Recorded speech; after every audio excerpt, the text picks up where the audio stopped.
Working outside of cooperative, I had no control, right? I didn't have no power of when I went to work, how much I made, what money I put in, what money I could take out, but now I can. So it's totally different. So here we have a proof of concept, worker cooperatives actually making a difference in people's lives during the pandemic and faring fairly well through it. I'm going to leave a link to the Real News Network, who did this reporting. They do a great job all the time, man. So you'll find that in the description. But yeah, let's go through this and come on the other side and talk about it. As a nationwide worker shortage presses on, businesses are facing a worker shortage. Is there a worker shortage, or is there a shortage of jobs with fair pay and decent working conditions in frontline industries? Worker-owned and run cooperatives offer a glimpse of what work can look like when businesses are controlled democratically and employees get a share of the profits. We work as well as own this company, and we designed it to what would work for us, what would make it not feel like a job when we come into this environment versus actually being at a job with somebody ruling and watching over you.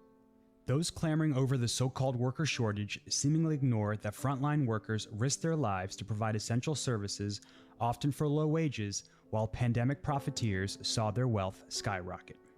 The combined wealth of the 657 billionaires in the country grew more than $1.3 trillion, nearly 45% since the pandemic began. Workers rarely get an adequate share of the wealth their labor creates.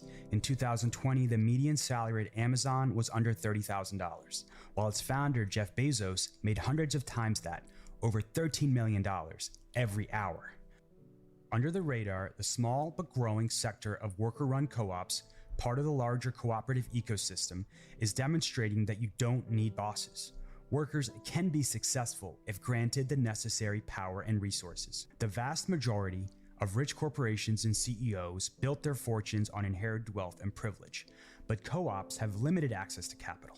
Worker owners tend to be women and people of color, and from communities that have been denied wealth-building opportunities. Despite these challenges, worker co-ops have proved resilient in weathering COVID-19. Working outside of cooperative, I had no control, right? I didn't have no power of when I went to work, how much I made, what money I put in, what money I could take out, but now I can. So it's totally different. When the pandemic hit, worker-run businesses prioritized the needs of their employees over profits. When COVID-19 hit, it was a surprise to everyone. But cooperative made sure we had our PPE, N95 masks, our surgical masks, gloves, soap, sanitizing, thermometers, and they made sure that we was known that we was important. Working with cooperative have opened my eyes, and I'm happy. I'm not just putting on a uniform or putting on an outfit and going into work doing a 9 to 5 or a 9 to 1 and miserable. I'm happy. So it's a difference. So yeah, as you can see, man, cooperatives are definitely the way to go if you want to actually get some power over your own life, and that is the purpose of it.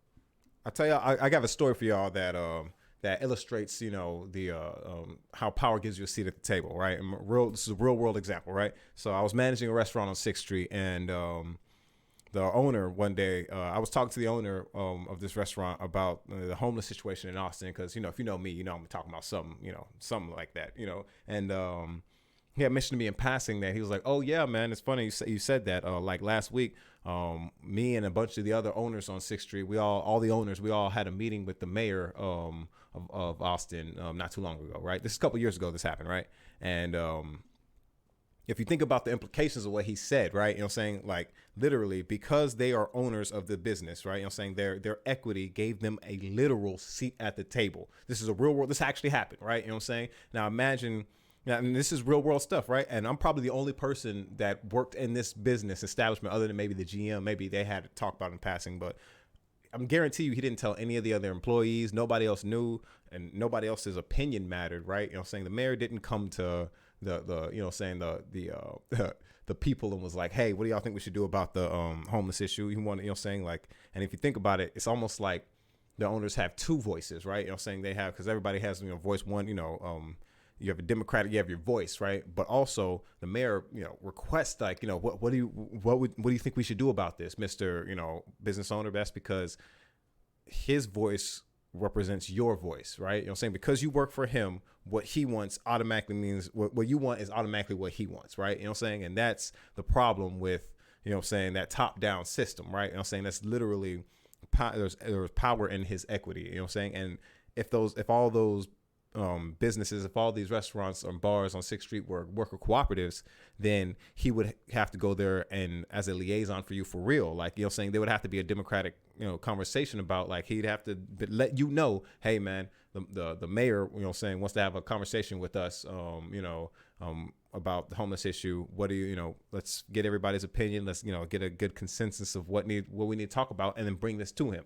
You get what I'm saying? That's actual, and that's politics, right? You know what I'm saying? You see how quickly, you know, that actually ties right back into elected politics. And that's why I you know, that's why I'm going to, you know, reiterate again. I think elected politics is very important. Matter of fact, it's so important. I understand that, you know, there's no changing that, you know what I mean? Like they've got it on lock, kind of like I said, there's no reforming the police. You know, there's no reforming elected politics. You got to go to the root of the issue, which is we all agree, oh, money in politics is the problem. We're not getting money out of politics. You have to take away the money from people of power who are manipulating our politics. And you go straight to the root of the problem, right? You know what I'm saying? The ownership. We need to, you know what I'm saying, stop slaving away for these people, bro. Stop working, making other people rich, getting, you know, just filling other people's pockets, bro, and actually do for self, right? You know what I'm saying? And we can do it together. You don't have to do it alone. You don't have to, you know, go through this alone. You know, like I said, this co-op right here, man, you know what I'm saying? All it takes in the state of Texas, 5 people get together, you know what I mean? Send out the paperwork, you know, get your co-op going, right? You know what I'm saying? You can start a co-op in your community, you know what I'm saying? And like I said, the goal of Marty and the Breaux is to actually, you know, popularize the idea of cooperatives. An example is like, you know, if I had a following like Jimmy Dore, right? You know, what I would do, I would literally, like he does his live shows, I would go to your community. I would go to your city, state, and be like, hey, you know, we gonna try and get a cooperative started right here. You get a cooperative, and you get a cooperative, and you get a you know what I'm saying? Like, you know, like there's you know, it's a lot bigger and a lot more strategic than people think, right? This is decentralizing the power, you know what I mean? And another example, like what I would try and do is, you know, go to a community, you know what I'm saying, imagine if you live in an apartment complex, imagine if your whole apartment complex finally decided to look at each other and was like, hey, y'all, look, the only reason our rent's this high is because there are owners who have a profit margin, right? You know what I'm saying? Really, if you owned your house, right, all you're paying for is basically overhead. It's your place to stay. You got to pay for, you know, the electricity, the lights, you know what I'm saying, and the taxes and any maintenance or anything like that. Same thing if the apartment complex started turning into a cooperative, right? If you had a cooperatively owned apartment complex, everybody who lived there would be able to, you know what I'm saying, the rent would go down drastically because, you know, you're just covering the overhead, right? You know what I'm saying? That's all. The rest of the pricing on your rent is for the people who own it to make profits to go in their pockets, right? There doesn't have to be a profit margin in there. Get what I'm saying? And everybody can decide, right? You know what I'm saying? You all can get together and decide like, hey man, you know, this is all looking good. You know what I'm saying? Our rents went from $1,100 under this guy. Now we cooperatively own it. Maybe you can drop them down to, you know what I'm saying, $800 or something, right? You know what I'm saying? Collectively. You can all look at each other and be like, hey, we've had the rent down here for a while. It's all good and cool, but you know what I'm saying, how about we do some upgrades to the apartments? How about if we can raise all of each other's rents, you know what I'm saying? We can raise the rent $100 for everybody, save up, and we can actually get these, you know, pay for upgrades to everybody's units and blah blah. You get what I'm saying? Like, you know, there's a different way we can structure society. Or you can even say, you know, saying, hey, you know, everybody pay, you know, we can up everybody's rent $100. Then we can find a lady in the apartment complex. Like, imagine if there's like slightly disabled lady, or, you know what I'm saying, and start a cooperative child care center within the apartment complex, you know, and just kind of co-opception that, you know, there's a way to do this, right? You know what I'm saying? And it all starts with ownership, you know what I'm saying? Like, and actually getting power over your lives, right? So yeah, man, the Real News Network, man. I'm doing some real good work out there again, man, with everything. And yeah, I'm gonna leave it there, man. Again, make sure you all, check out martyandthebro.com, check out the cooperative, because our goal here at Marty and the Bro is to popularize the idea of cooperatives, right?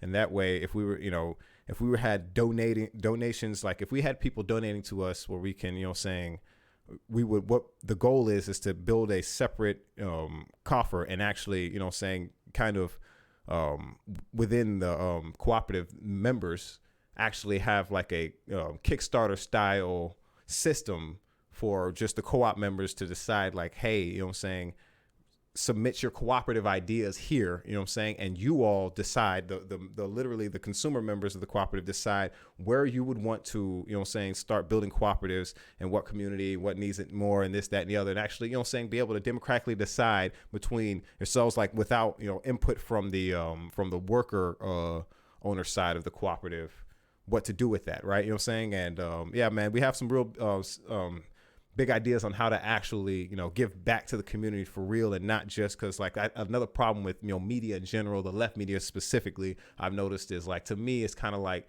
I don't know if y'all remember this. It's like that episode of Black Mirror where that guy, hold on, let me find this episode of Black Mirror. So this is what the media reminds me of. I don't know if you remember this episode from Black Mirror, 15 Million Merits. If you haven't seen it, you should check it out, man. But yeah, this is the one where, the guy goes through, he's living in like this weird, like, this dystopian, society. Long story short, I don't even feel like trying to, I don't even know if I can actually summarize this stuff. By the end, though, it ends up with him actually, instead of usurping the system, actually, he's just another mouthpiece of the system. Like, at the end, remember, he was like holding knife up to his neck, and he was like, going crazy. And then it turns out that he was actually co-opted, right? Like, you should just watch the show, and then actually, if you haven't seen it, and if you do, watch it again if you don't get the analogy between what the left is doing and, this episode. It's just, they're just, manufacturing consent for, propaganda, they're just pointing at the problem, but not actually, giving real life solutions to actually get change. You know what I mean? And thus keep perpetuating the problem as it is, instead of actually changing the system, changing the way things are. Right. So, I think the way to do that, like I said, ownership, man, like that's where it starts, in ownership. So yeah, man, hopefully I'll like that, make sure, like I said, join the co-op, check it out. You know what I mean? Let's try to get some real change out here, man, and power to the people. Yo, you like what you just saw? Make sure you like, share, subscribe so the algorithms can algorithm or whatever sorcery they do. Follow us on our socials, links all down in the description, and let's keep rocking.